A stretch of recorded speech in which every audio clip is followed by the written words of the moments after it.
All right, I see some folks joining from home. So I think let's go ahead and get this started here. I want to welcome everybody who is joining us at home tonight, as well as our panelists and our special guest.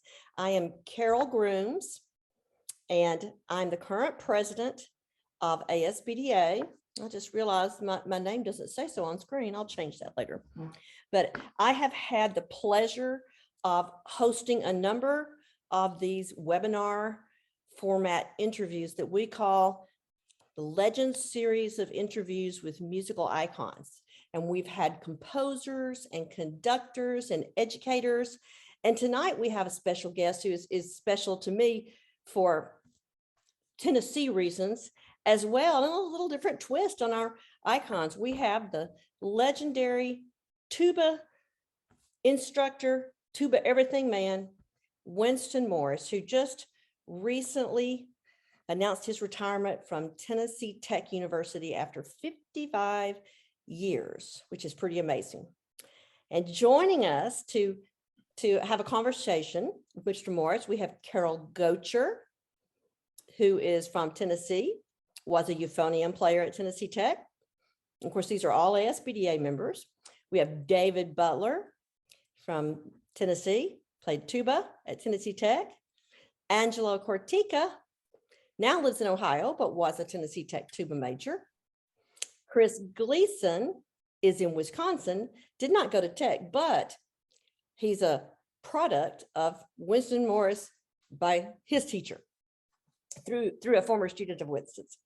Andrew Lynn is in Tennessee and was a music major studying tuba at Tennessee Tech.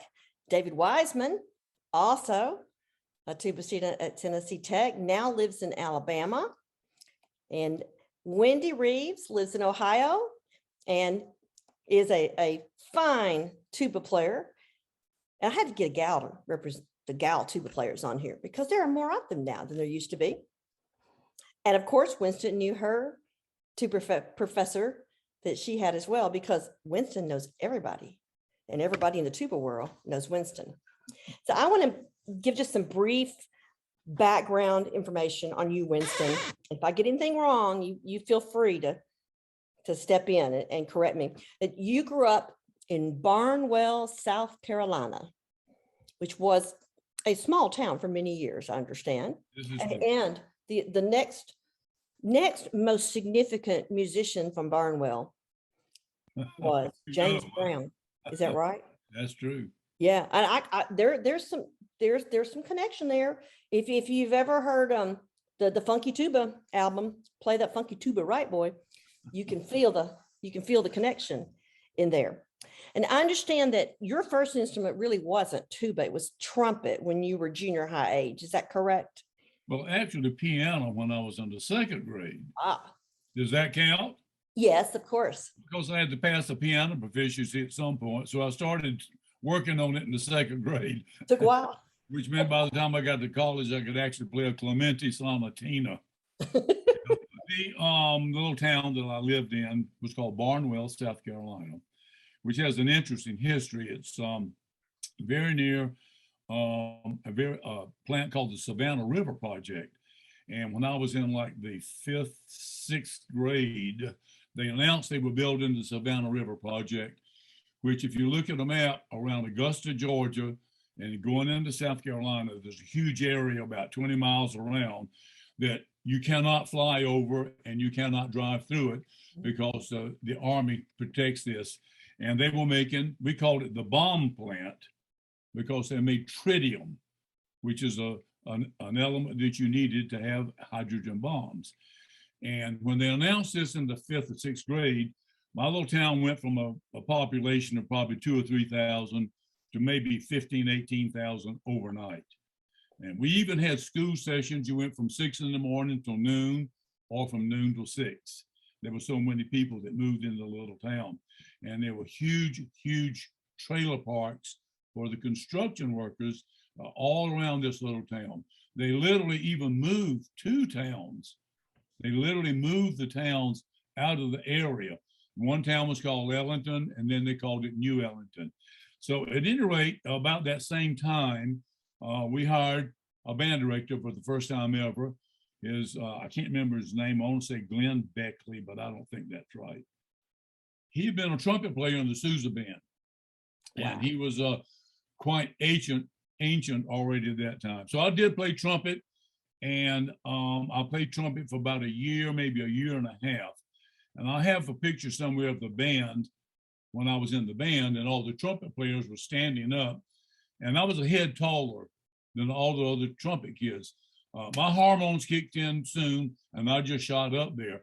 And so when the band director needed somebody to play this big horn hanging up on the wall called a sousaphone, he looked at me and he says, "You're bigger than all these other trumpet players. Put the trumpet down and pick up the tuba." I'd played a little bit of trombone, I played a little bit of baritone, I played a little bit of alto horn. We didn't have French horns in those days. I don't even know how many people know what an alto horn is. If you're in a brass band, I guess maybe you know. At any rate, trumpet, then I graduated down to a tuba, okay? And I understand that it was a sousaphone that you were playing in the beginning, and it wasn't until you started your undergraduate studies at East Carolina that you actually had a bona fide concert tuba to play. I had a Besson B-flat 3-valve tuba, and I never played a tuba before. I'd always played a sousaphone. Somehow I won auditions to get in East Carolina, which was a real fine music school, and I was really happy to be there. I studied with a French horn teacher, and in all honesty, he didn't know much about the tuba. He was a great musician, but I didn't learn everything on the tuba that I should have learned, and I will take full responsibility for that. So when I started graduate study X number of years later and was studying the famous Bill Bell, who was a tuba teacher at Indiana University when I went there to do graduate work in 1964, I paid for not having done the kind of work as an undergraduate that I should have done. And I paid for that dearly because I had to spend that many extra hours in the practice room to keep Mr. Bill Bell happy. And he is another connection to the Sousa band, your school band director, and then Bill Bell, was it his he played tuba in the Sousa band. And by the way, I don't want to skip ahead too much here because I think since we're dealing with a lot of band directors here, my undergraduate degree was in music education. Mm-hmm. And my first job in 1962, starting in January 1962, was a public school band director, music educator. And I taught in a little town, beautiful town called Martinsville, Virginia. And they had a huge history of a grade 6 band program that had been going for many, many years. And they needed someone, the band was so popular, they needed a second band director. And so they hired me, believe it or not. And I started there in January 1962. There were 4 elementary schools in the school system. And I took 2 of them, and the former band director who'd been there for many, many years took the other 2 elementary schools. There was 1 junior high school, big, huge junior high school. I directed the junior high band. Let's say it was about grade 3, maybe pushing grade 4 band. And I assisted with the high school band, which was a grade 6 band. They played everything and anything. And it was a terrific, terrific experience. I missed playing the horn. And so after 2 years there, I really missed. So I packed my wife and my 2 little kids up, my 2 little daughters up. And that's when I went in 1964 to Indiana University to study with Mr. Bill Bell. But I thoroughly enjoyed being the director of bands. And I'll tell you, there wasn't a day after school that I didn't stay for hours. I had woodwind choir one day. I had a brass choir one day, I had a percussion ensemble one day, had a saxophone quartet one day, and I'd stay after school 2 or 3 hours every day working with these chamber groups, and I just loved it. But like I said, I missed playing the horn myself. So that's when I, in 1964, went to Indiana University. I'm sure I don't have to tell anybody this has joined us. that Indiana is obviously one of the top music schools in the country. And Mr. Bill Bell had just started teaching there, and he came there from the New York Philharmonic, where he had been in the New York Philharmonic since 1942 to 1962. And previous to that, he was in the NBC Symphony with Toscanini as a conductor. Not bad, by the way. And previous to that, he was in the Sousa Band and several other bands. And so Mr. Bill Bell was my teacher at that point.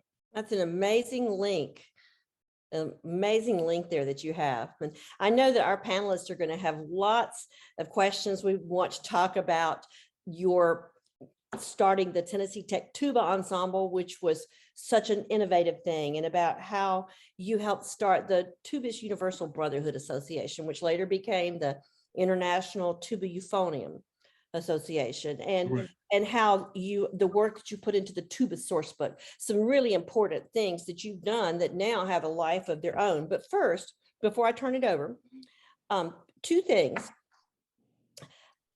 In talking to a lot of your former students who are now college professors around the country in preparation for tonight, as well as these folks we see on screen, there's one thing that all of your former students say in common, and they talk about your enthusiasm and how you encourage them and what high expectations you had and how you influenced the development of their work ethic, and you had such high standards and you were tenacious, never give up, attention to detail, and that you modeled that for them daily. But even more so, and this is the part where I can personally vouch too, they talk about how you cared for each student and you knew them deeply. And for teachers, the number one rule is know your students before you can really reach them. And all of your former students, all will say in common that you had deep compassion and empathy for them as people first and foremost. And I will say, I'm the only one on the screen here who was not your student in the true sense as a tuba euphonium major. The closest I came was playing the piano to accompany a whole bunch of them over the years. However, I have to remind myself of that because it feels like I was your student, because that's how you were with everybody. And today, there's a name for that. They call it social emotional learning, as if it's something new. But you've been doing it from the start, as most of us who teach band think that all band directors actually are doing it. But I know that your students got that from you, and that's part of what make them such fine teachers. And the other thing I want to share with you is a word or two from Robert Jager, who was your colleague on the faculty at Tennessee Tech and is the composer that we all know and love. He said, when I was growing up, the tuba was almost a novelty instrument, Tubby the tuba. When I came to Tech in 1971, I was introduced to the tuba by Morris in a way totally new to me. Because of his dedication to the tuba, I found it as valid as any other instrument, be that as a soloist, small ensembles such as quartets and trio, and of course, the larger tuba ensemble. It totally changed my approach to writing for tuba and euphonium, and I always encourage my students to compose for it, either in groups or as a solo instrument. For one thing, I knew that whatever combination they would choose, Mr. Morris would be certain that they would get a first-rate performance. And he says, I'm personally indebted to Winston and the Tech Tuba Ensemble for their support and performances, and would encourage any composer who wants to hear his or her music performed in a professional way to look into the bass clef. So I'm going to hand it over to Andrew Lynn, who I believe probably also studied with Mr. Jager, and let Andrew take on a question or two with you now. Mr. Morris. Hi, Andrew. How are you? I'm doing fine, thank you. Great. I'm first of all, I just want to say how cool it is that ASBDA is doing this tonight, and just telling maybe some band directors out there that don't know your story all about you, because you've done so much for so many.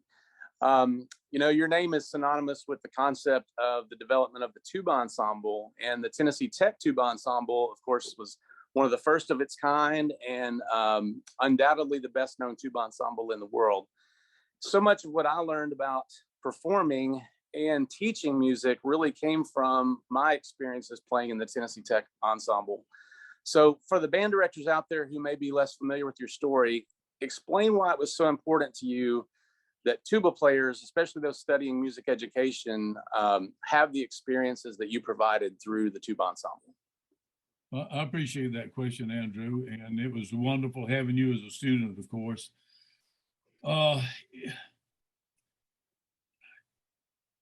When I was I have to go back.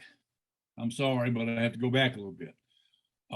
When I graduated high school, there was one solo tuba recording on planet Earth that I had to listen to that I got to listen to as a high school student. And that was a recording that Mr. Bell had released in 1957, 58. I was a junior and a senior in those years. Previous to that, other than Tubby the Tuba, and there were a bunch of recordings of Tubby the Tuba, there was no other solo recording for tuba or euphonium, which we would consider in the tuba family, of course. The euphonium is the tenor tuba, or the tuba is a contrabass euphonium, take your pick. But there was only one solo recording for students to listen to say, here's what, here's how you can develop your skills, and here's what a tuba can do. And of course, now, if anyone's keeping track of it, and I lost track about 10 years ago because there were so many hundreds of phenomenal tuba and euphonium recordings that have been produced in the last 15, 20, 30, 40 years, 50 years. And so students today have huge benefit and huge advantage over, I'm talking about specifically tuba players and euphonium players, because there were clarinet recordings 60 years ago. There were trombone recordings. You could turn on the radio, and any station that was playing any kind of music, within an hour's time, you would certainly hear trumpets played. You'd certainly play saxophones played. You'd hear percussion instruments played. You'd hear piano being played. But would you hear a tuba? No. So there were no role models for these students that chose this to be their primary instrument. And in all honesty, this is one of the motivating factors of my early teaching, was to give the tuba and euphonium students to try and have them have opportunities that other instruments had. And so that was the motivation behind starting the ensemble concept, was to give them an opportunity to develop their skills. I'm not sure that even addresses specifically what you were asking me. And I want to call you Android because I always call you Android. So forgive me for that, Andrew. But I don't even know if that addresses specifically what you were talking about. But that's just a historical fact that I seriously doubt that anyone who's joining us, unless they're pushing 80 or over 81, which I am, because it was just, and even as an undergraduate student, I did not have those kind of role models.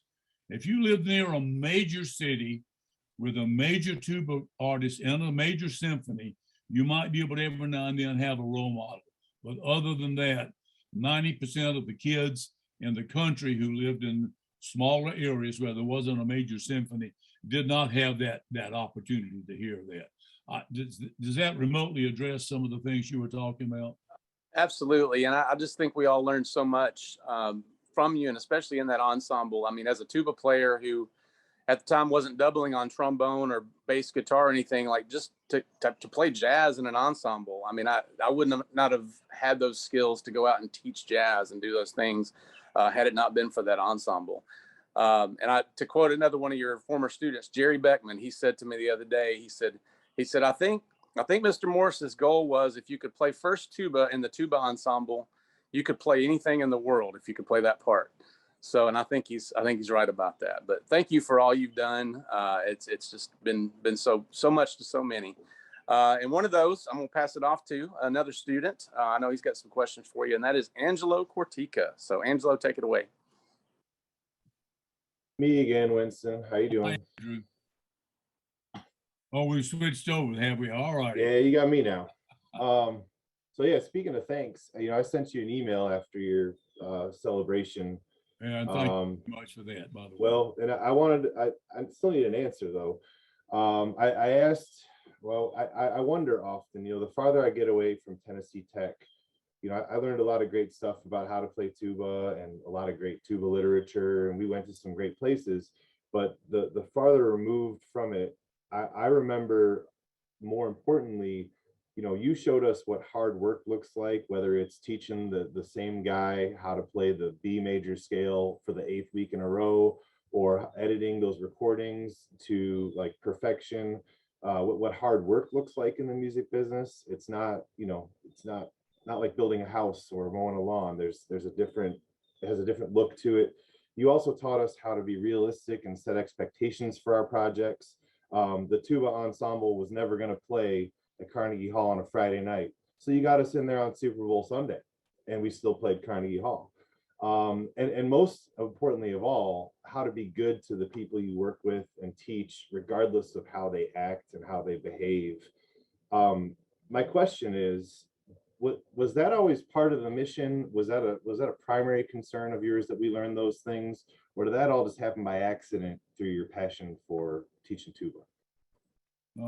I don't think hardly anything that you mentioned happened by accident.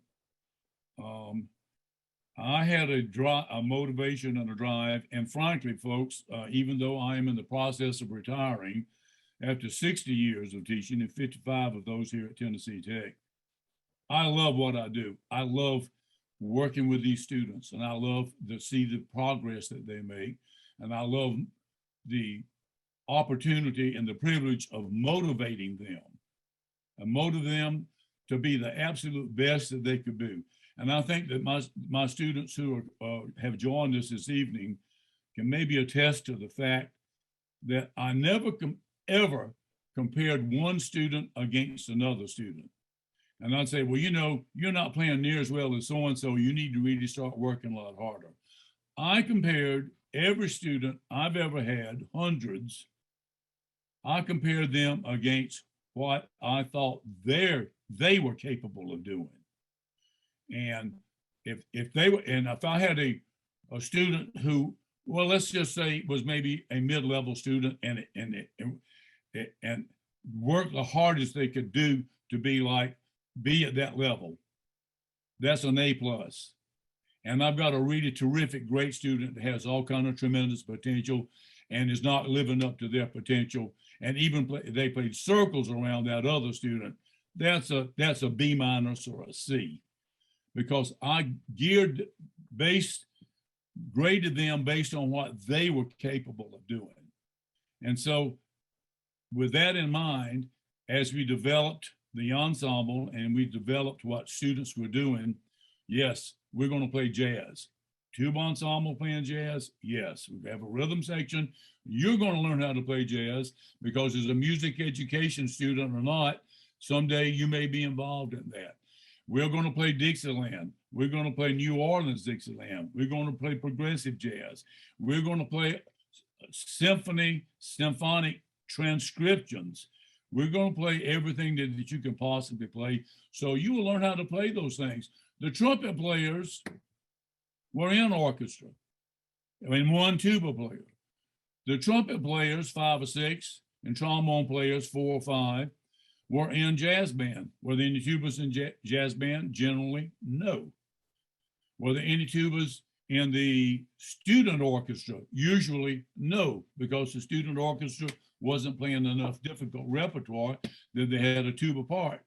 And so the tuba and euphonium students were just getting left out. They had one thing they were in, band. There's not a thing wrong with that, but all these other students on other instruments were getting different experiences and different things that they could do to develop their skills as music educators.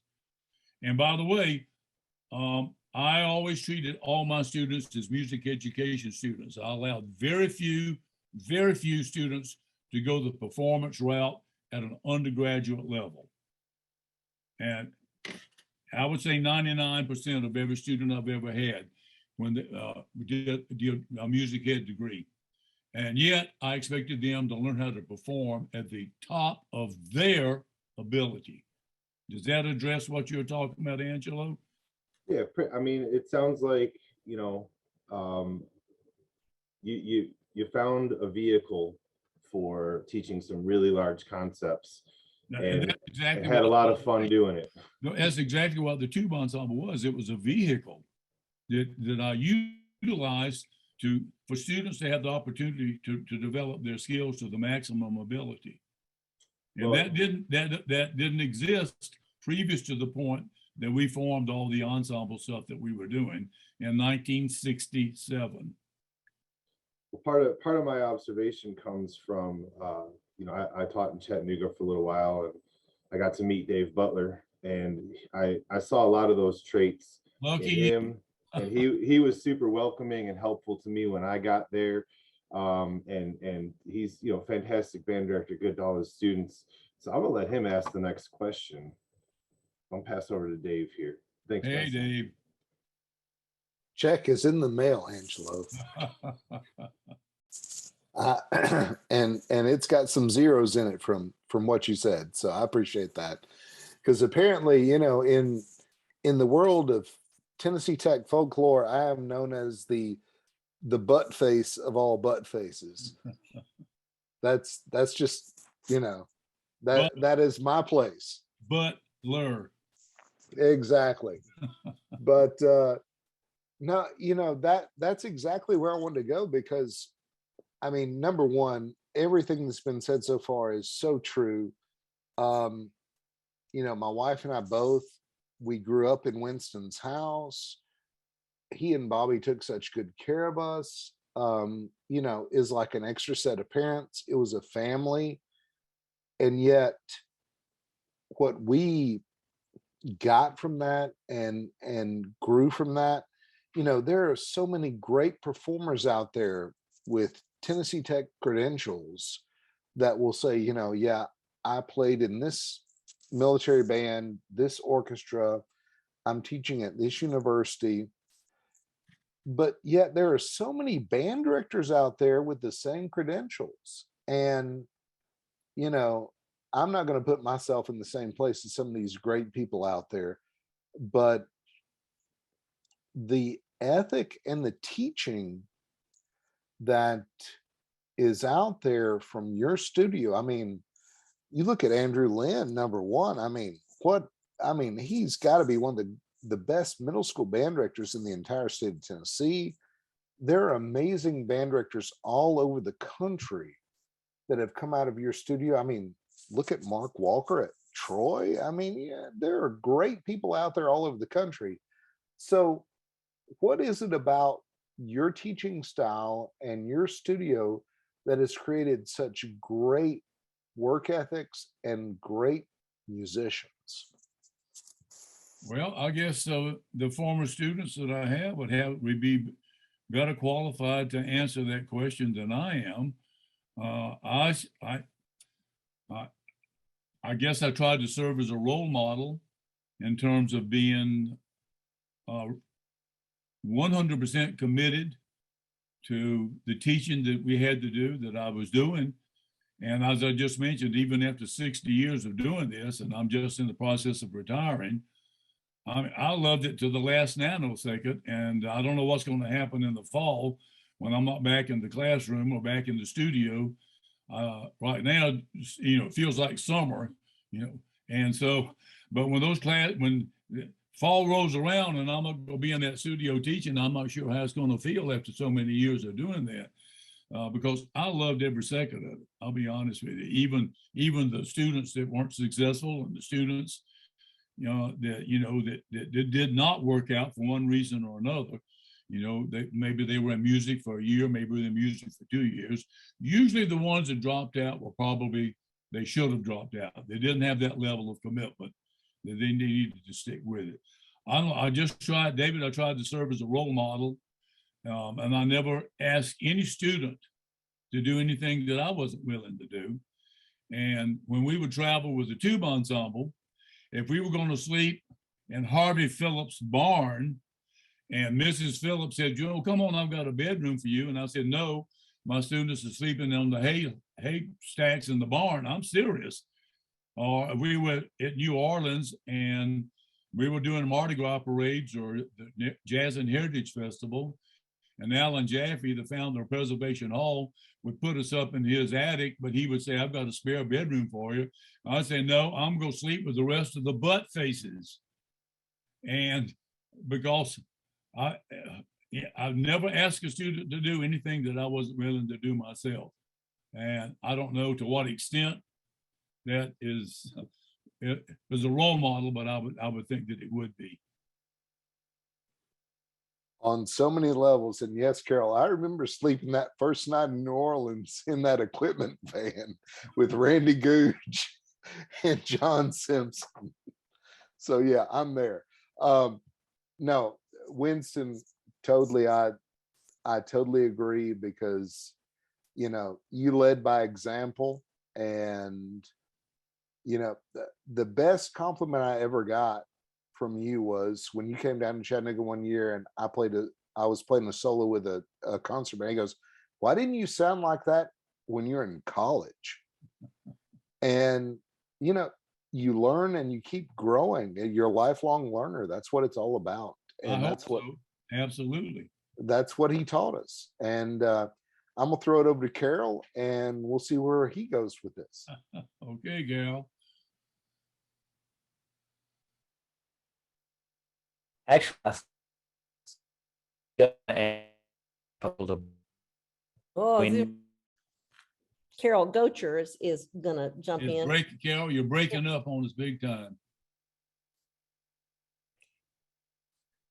Carol, you want to work on your oh, there he is. Yes, let's see how it goes now. All right. Well, I'll try. I have just a couple of questions. I understand that you're responsible for 31 tuba ensemble recordings. The 31st is in the process. It's not out yet. But actually, based on the performances that we had, and for those who are listening that are not aware of this, we had a big 55th anniversary celebration of the Tennessee Tech Tuba Ensemble. This took place on April the 16th, if I remember the date.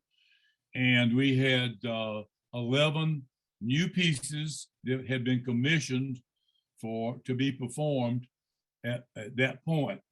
And so we're in the process of editing those live. There will be all live performances, but you have to tweak the sound system a little bit here and tweak this. So that will be literally the 31st recording produced by the Tennessee Tech Tuba Ensemble. Now, if you're asking me personally, I did conduct the U.S. Armed Forces Tuba Euphonium Ensemble, and a lot of people don't know that there was a recording. We released a recording. It was actually from a performance at the Midwest Clinic in Chicago. And I also participated in the Matson Phillips Tuba Jazz Consort, which was a jazz tuba ensemble recording. And then I also founded the group called Symphonia, which was a professional tuba euphonium ensemble with the leading American players that were in that, 21 players or so. Just phenomenal. Brian Bowman's playing principal euphonium, okay? Sam Palafian was playing, and Dan Parentoni were playing principal tuba. That group was called Symphonia. I think we did 4 recordings with the Symphonia group. And then I founded a group called the Modern Jazz Tuba Project that I think we did 2 or 3 recordings with that group. But as far as the Tennessee Tech Tuba Ensemble recording, believe it or not, I mean, it's amazing to me. And I was there, that we have the 31st recording of that ensemble. These are not vanity recordings. They were all produced by the producers in the recording company. The original recordings were on the Golden Crest label. That was the #1 music education label back in the 50s and 60s. And it was Golden Crest is outside of Long Island, New York. We would play Carnegie Hall, and then after the Carnegie Hall performance, we get in the bus and go out to Long Island, and in the studios there and produce a recording. And then a couple of other recordings that we did with a recording company out of California. And then we started going with Mark Records. At that time, it was Vince Moret that had started the recording company, and he named it after his son, Mark Moret, which many of you know.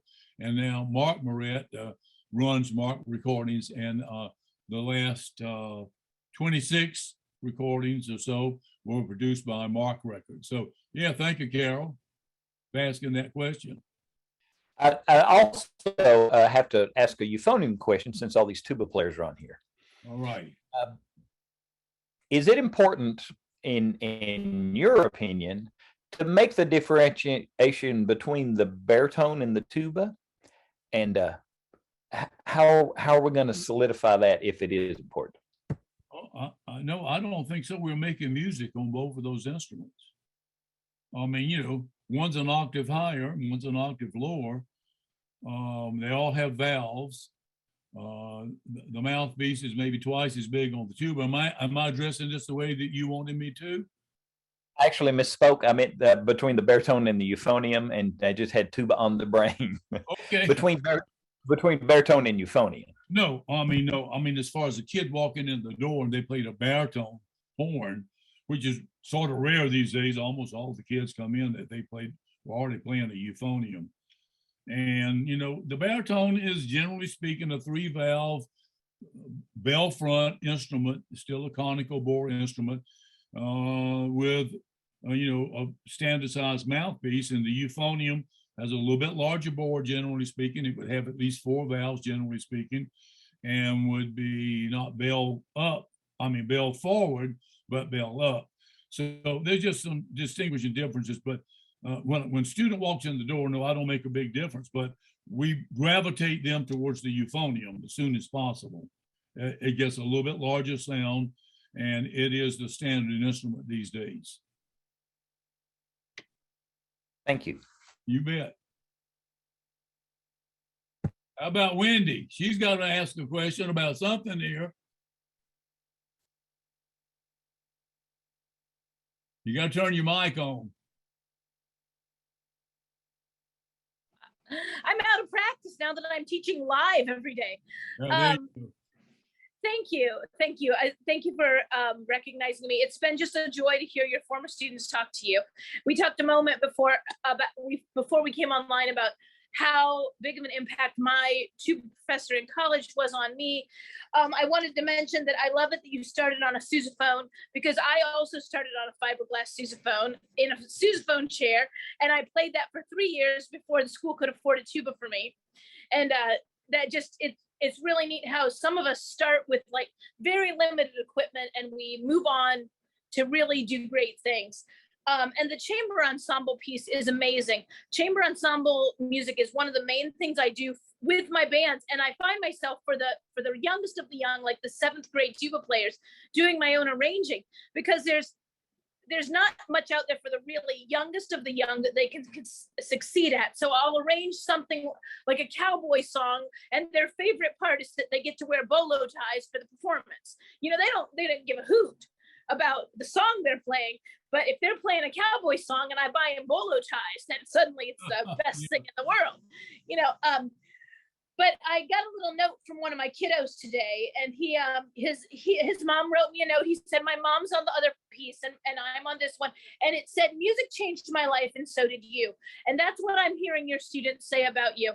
I just wondered if you could advise us on what you think is key to being an inspiration to all of us, to your college students, for us as band directors with our young ones, our littlest of the little. That note came from a very beginner, a kiddo who started band in 7th grade. He did not take band in 6th grade. He did not take band in 5th grade. He came to me as a 7th grader, but music has changed his life, and he writes it in his little handwriting. Could you just tell us what you think is the key to being such an inspiration to our kiddos at any age? Well, Wendy, I can't imagine a better note that you'll ever receive in your entire career than the note you got from that little 7th grader. And by the way, you started on that fiberglass sousaphone. fiberglass had not been invented when I started playing the tuba, so it was a brass sousaphone. You know, I just don't know. I mean, you said, I think as a teacher and as music educators, which the majority of us are music educators at different levels. You know, you might be in a studio with one student, or in a chamber group with 5, or in an ensemble with 18 or 20, or in front of a band with 60 to 120. It doesn't make any difference. You know, you're a music educator, and you're setting an example for all of you, hopefully a positive example, by the way. And I'm sure a lot of us can have known some negative examples that we've known in our careers. But, you know, just setting a standard of, you know, of all these students are rising to the highest level that they're capable of to make the best music they can make, whether it's grade 2 music or grade 3 music or grade 6 music or whatever. And a young band, a grade 2 band going out and nailing it is as good to me as a New York Philharmonic playing the most difficult piece of music that they could play. And then, but you're up front there guiding those students doing that. And, you know, it's just, I mean, it's just a tremendous, tremendous thing. Carol can speak to this. We were recently at a Tennessee Music Educators Association meeting, and a lot of people were talking about this, you know, the role model that all of you are setting for your students. And you just have to always bear in mind that they're going to emulate you. And if you do something stupid, they may do something stupid. And so you got to think about that all the time, I think. Winston, I'd add a little something to what Wendy was asking you, that another one of your former students, Mike Dunn, who's the professor of tuba at the University of Colorado Boulder, we all know and love, he mentioned how important he found it that you use so much humor in your teaching, and that it was always there, and all of your students are likable people and seem to have that spilled off on them. So he was always impressed. Mike said he was always impressed with how you were able to use humor to get the results from your students who were either, especially if they were trying too hard or taking themselves too seriously or beating up on themselves or whatever. Is that part of this inspiration? And why is that important, you think, to have the humor in it? Well, you know, Carol, the majority of my teaching has been in the studio one-on-one. Okay. And I maybe spent almost an equal amount of time in front of the ensembles of different kinds. You just don't have, you treat students differently. And you might have one student that you can use a lot of humor with, and you have another student that wouldn't understand that everyone's different, and every student is different. And you just, you don't go in there with a cookie cutter and treat every student the same way. And I know it's easier for me to say that when I'm in the studio one-on-one and you're in front of a band with 60 to 80 kids in it or whatever it might be. But you want to set the best role model that you can. And boy, some students you can kid around with, and other students you can't do that. You just can't do it. For whatever reason, they just, you know, to motivate them. And some students have so many doubts, and, you know, I mean, you get from one extreme to the other.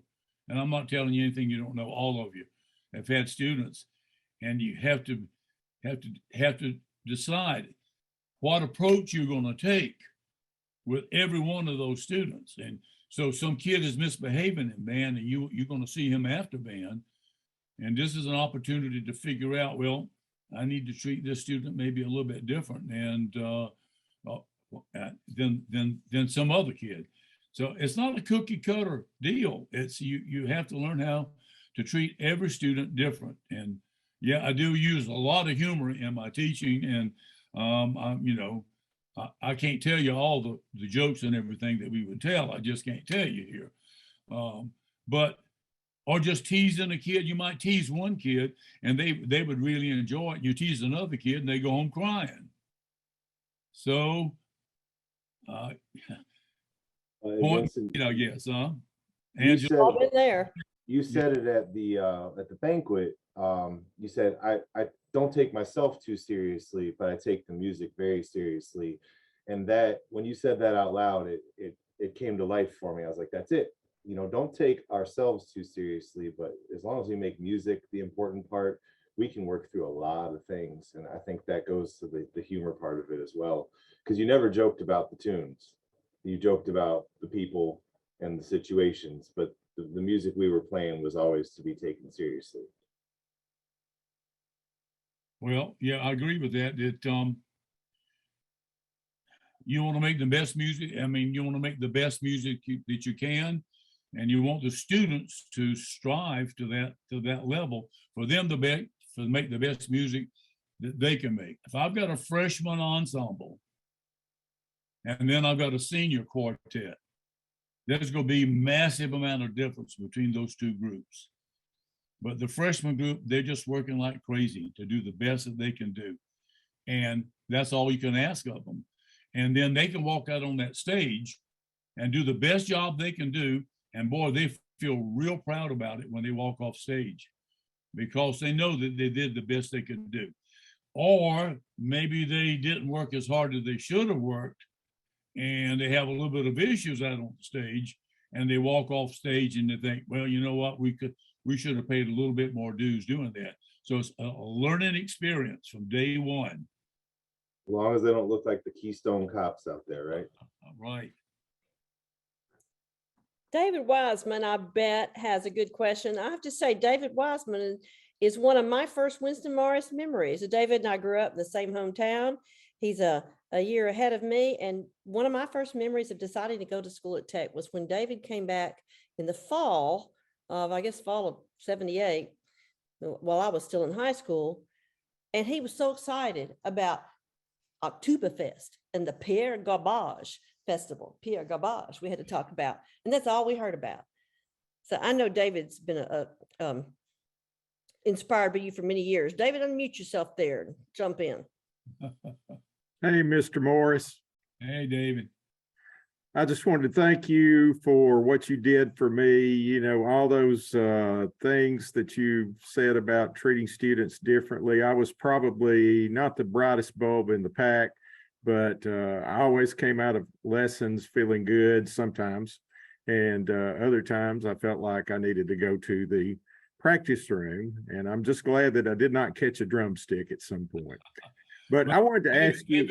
Let me just jump in here and say that from time to time, a student here or there, they need reaming out. They need it because they're not coming anywhere remotely close to what they're capable of doing. And sometimes you treat them with kid gloves for a while, and then after a while, the kid gloves are not working, and you treat them a little bit more adult-like, and that doesn't work. And then sometimes you have to sit them down and say, look, you're not doing anywhere near the rising up to the level that you should be doing, not comparing that student with anybody else. And you just got to do whatever you need to do to motivate these students. And sometimes after everything else is said and done, and I've had to do it numerous times, you just have to say, you need to get on the stick. You need to do what you are capable of doing. Well, I was glad to be a part of the ensemble. I think I came to one of the first tuba symposiums in like 74, 73, 74, something like that. And I was sold. I had never seen anything like that in all my life. And the first question that I want to ask you is, could you tell a little bit about your collaboration with Jim Garrett through all those early years of the tuba ensemble? Well, I don't know, for those people who did not know Jim Garrett was a Tennessee Tech graduate. He was a Northeast. He was a dadgummit. I forget where he did his master's degree, and then he did a whole bunch of doctoral work at Indiana University once again. And then he moved back to Tennessee, and he was a music educator. He did bands, but after a while he became a private instructor. And he had an alter ego that we call Pierre Garbage. And you talk about humor in music, you just simply couldn't beat it. And for those interested, we do have a recording, Pierre Gabard's recording. It's on the Mark record label, and it's just a real fun music. He was a phenomenal musician and brilliant. And he arranged, speaking of Wendy, of doing music that would be a little bit simpler. He did everything from grade 2, grade 3 level ensemble stuff and solo stuff and band arrangements, all the way up to the most difficult grade 6 thing that you could possibly do. He was just a major inspiration, and unfortunately we lost him very early. He was teaching kids privately at a school. He packed up his cases and his horn, and he walked out to the parking lot and dropped dead. And he was doing what he loved doing, and that was teaching students how to make music.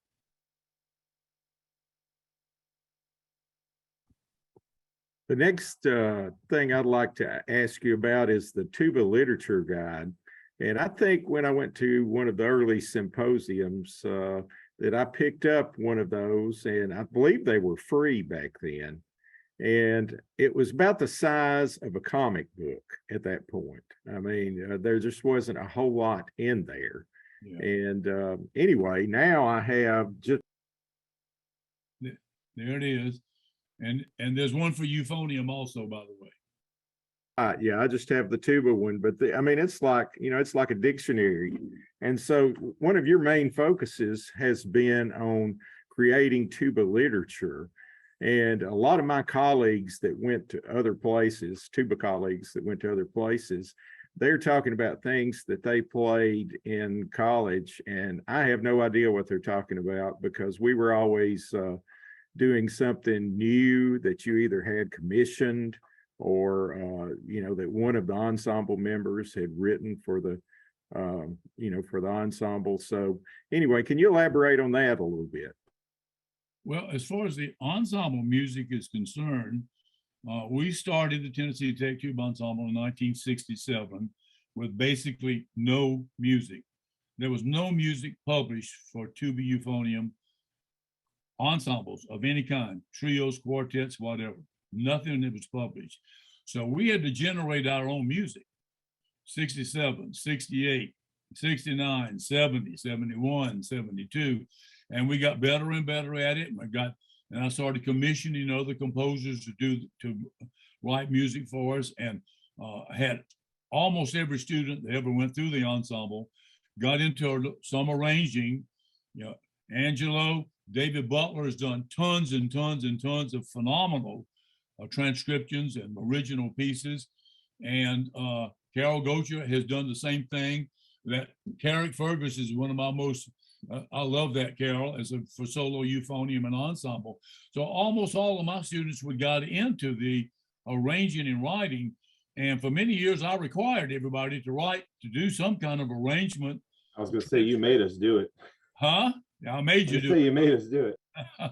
And so we were generating tons and tons of music. And I'll tell you right now, our tuba euphonium library at Tennessee Tech has way over 1,000 pieces in it.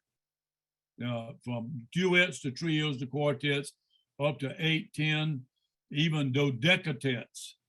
That's 12 parts, by the way. Up to 12, I mean, and two whole file cabinets of jazz music. Jazz for tuba ensemble with rhythm. And of course, a lot of that and very little of it's published. There is a lot of things published these days. I don't want to get into naming publishers because I leave somebody out. Cimarron, unfortunately, I'll talk that out, who all not on their own pieces at Cimarron, but they took the tuba euphonium library of the music that was being published for tuba euphonium, the ITEA Association, all the music that they did. So we got involved with everybody writing and arranging for the ensemble, and I would highly recommend that to any organization that needs that. We had to do it. There was no music, none. We had to write our own music for years, and so 55 years later, we've got over 1,000 pieces in our library. And a lot of high schools, including mine, have tried to copycat the tuba ensemble, and a lot of it is with some of those early pieces that Jim Garrett wrote. That's right. Absolutely. Yeah. Well, Jim Garrett was a unique human being. Look up Pierre Gavage, Mark Records, and you get, well, everything on there wasn't a funny piece. There were some great original pieces that he did. Just look that up. And not only the funny ones like the Chasers and Wabash Cannonball and things like that, but there was I remember that there were a couple of Bach transcriptions that we played that were just drop dead gorgeous. I mean, it was just out of this world. Well, we did do the Toccata and Fugue in D minor, which I transcribed, I want to say 73, 74. The summer, I transcribed the Toccata and Fugue in D minor, assuming that we would never be able to play that piece, that no group could ever play it. Well, guess what? We played it the next year and even took it to Carnegie Hall in 1975. And we have it recorded. It's on YouTube, by the way. We probably have about 400 or 500 things on YouTube from the Tennessee Tech Tuba Ensemble. I hate to just keep promoting that, folks, but if you want to hear examples of everything from simple little chorales to some of the most difficult music that's ever been done, you can find that on YouTube. How are we doing, Carol? We're doing good. We're going to go on for just a few more minutes here. I would like to hear Chris Gleason. Here we've got someone who's learned from you, from a student in an indirect way. And I know there's thousands like him out there.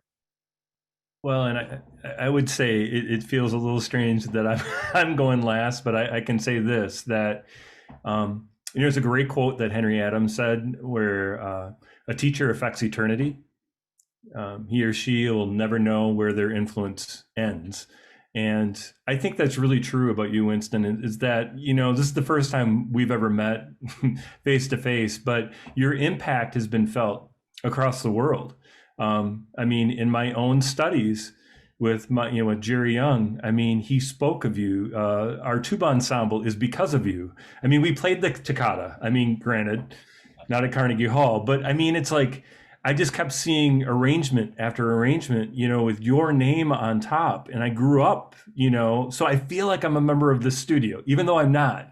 And I guess that's what I want you to speak to a little bit is like, I mean, you brought to life, the ITEA, right? I mean, tuba at the time, but it's like, can you speak to collegiality? Can you speak to this kind of, the music world is a small world, and that we have to stay connected. We have to stay with each other, especially now coming out of this pandemic. We need each other more than ever. Well, the pandemic has been a mess, hasn't it? I mean, I don't, all of you, all of us went through that. I can't let this session go without introducing another name into the mix. So, and I really appreciate everything you said, Chris. Tremendously. I mean, we got to carry the torch, right? And you hand it over from one generation to the next generation. And of course, I've already talked about my first major influence was, of course, the great Bill Bell, who had been who was Toscanini's tuba player, Leonard Bernstein's tuba player, John Philip Sousa's tuba player. And so I studied with him. And a colleague of mine, a couple years older, who had just studied with Bill Bell at Juilliard, was named Harvey Phillips. And Harvey Phillips, and and everybody knows the name Harvey Phillips if you never met Harvey. Harvey was not only my best friend, but my mentor too, in addition to Bill Bell. And so I appreciate what you're saying, Chris, that those two were my inspiration. And to the extent that I can have any influence of a positive nature, please, on all of the students that we've been talking about today, that will carry that torch, and then, to the next generation. So I don't know where I'll stack up after Bill Bell and Harvey Phillips, generationally speaking. Maybe I'm the next generation, along with my great friend Dan Parentoni and my great friend Jim Self, who all of us have been teaching for over 50 years, and they call us the Three Amigos or something like that. I don't know. And then Jerry was a little bit younger, by the way, because I knew Jerry Young as a graduate student. In Illinois. And I knew him I got him his job at Interlochen, by the way, because they wanted me to come teach at Interlochen, but I couldn't take off that summer. And I said, well, I know a young man who just moved up the neck of the woods in Eau Claire. His name is Jerry Young. Bang. Jerry's been at Interlochen. So I don't know. I look at those of you, my students that are on there, as the next generation. And your students, you're going to inspire tremendous students, and your top students that decide to do this music education route or this performance route or whatever they decide to do it the best of their ability. If your job is digging fence post holes and you're a landscape guy, dig the best daggum hole that you can and put that post in there at the right depth and firm it up and make sure it's absolutely perfect. Whatever you're doing, if you're not doing it at the best of your ability, number one, you're cheating yourself. And if you're cheating yourself, you're cheating everybody else that knows you, your family. And if you're in education, you're cheating all of your students if you're not giving them your absolute best. So I don't know if that, Chris, if that addressed what you're talking about, but I see you guys as obviously the next generation. And just keep it up, do the best that you can do, and inspire and influence your students the same way that hopefully I've been privileged to influence my students over the years. We'll talk about privilege. That was a heck of an answer.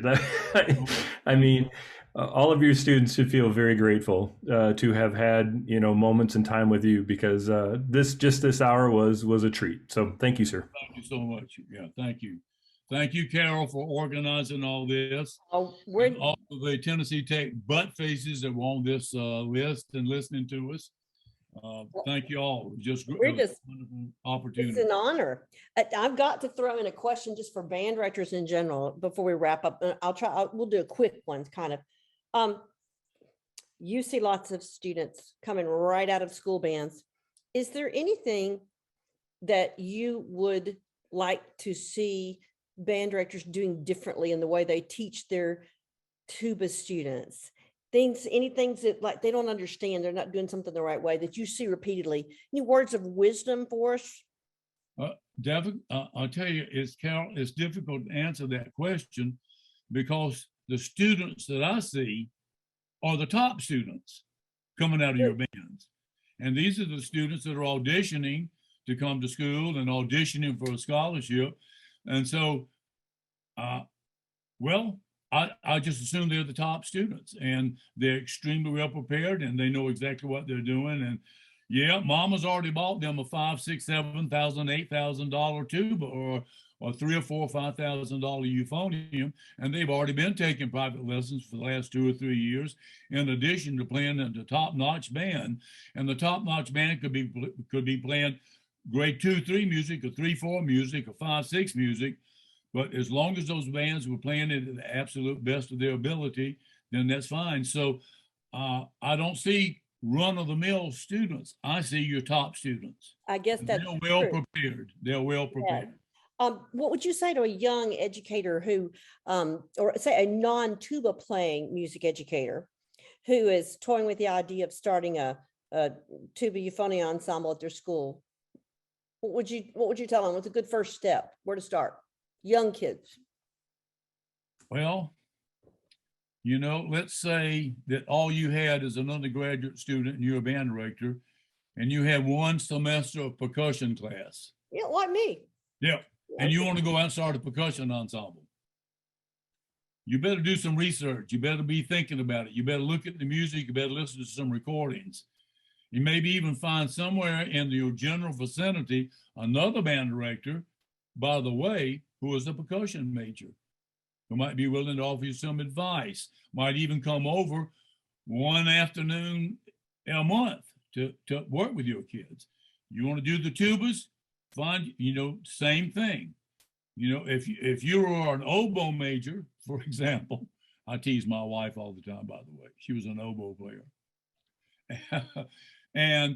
But if you're playing oboe player and that's the repertoire that you played and that's the instrument that it's going to be difficult to relate to an instrument that plays 25, 30 pounds. And an oboe, you can take a big breath and you can hold a note for, 37 minutes. And on a tuba, you can blow a pedal left and you will last about 3 seconds and then you pass out. So there's you need to look in your neighborhood and find a euphonium or tuba player. And there's got to be one within 25, 30 miles, one of your colleagues, and get advice from them and have them maybe come over and help you guys out. I know one of the things that we haven't had time to talk about was the tuba source book, which is one of the things that you're so well known for, is having edited that book. That would probably be of aid to many band directors to be familiar with that. Right. So I'll make sure to include some information about that when we save. Yeah, David Wiseman's holding it up there. That's the second edition of the book, right? The first one came out. I think it probably was, yeah. Earlier, yeah. When I get this video of tonight's call prepared for YouTube, I'll make sure to add a little information like that on there so that all can have it. There's so many things we could ask you, but I think what you've heard, what we've all heard from the responses in the conversation here, is that everything Winston is doing, has done, and teaches his students and encourages and cultivates is what we all want to do as band directors. It's really no different. We've had folks in the chat here tonight, Jeff Beckman, who was at Tennessee Tech when several of us were, telling us how he feels your influence just as strongly as I did as another non-tuba playing student at Tech. And Gray Bach, who has commented on here, is teaching choir now, but says that he's going to go back to school just as energized tomorrow as ever from being here, and how much he learned from you that he's using in his teaching today. So I know every student you've ever had feels that way. And for those of you watching this, if you aren't familiar with Winston Morris and the work that he's done as a band director, I really encourage you to do your homework, as he said, because the tuba in the band today is what it is in large part because of the influence of Winston Morris. I don't think that's a stretch to say that. Y'all agree, panelists? Mm-hmm. I believe so. Well, I know we could talk for another hour. There's so many things to talk about and that we can learn from and hear some funny stories. So maybe we'll have to have a round 2 sometime, a sequel. Well, it's been my honor and privilege to speak with you. And my email address is wmorris@tentech.edu. And I'm more than happy to address any questions that anyone did not get in this evening or at any time in the future. That's fantastic. I want to encourage people to take advantage of that because you're a teacher to the core. Always will be. We'll be thinking about you in August when getting back to school. Maybe we need to all call you up and say, okay, come on over. Right. You can come help me at band camp, okay? Okay. With all the sousaphones. That's right. Well, I want to thank you, Winston, and all of our ASBDA member panelists for your time tonight and joining me to talk with Mr. Morris and how fortunate we are to all learn from you and be part of your legacy being influenced by you. Well, thanks so much. Thank you. So, all right, everyone. I don't know what the next Legends interview is going to be, but we'll see you on the next one. Another great one tonight. Thank you, Winston. Bye-bye, everybody. Thank you so much. Bye-bye, guys.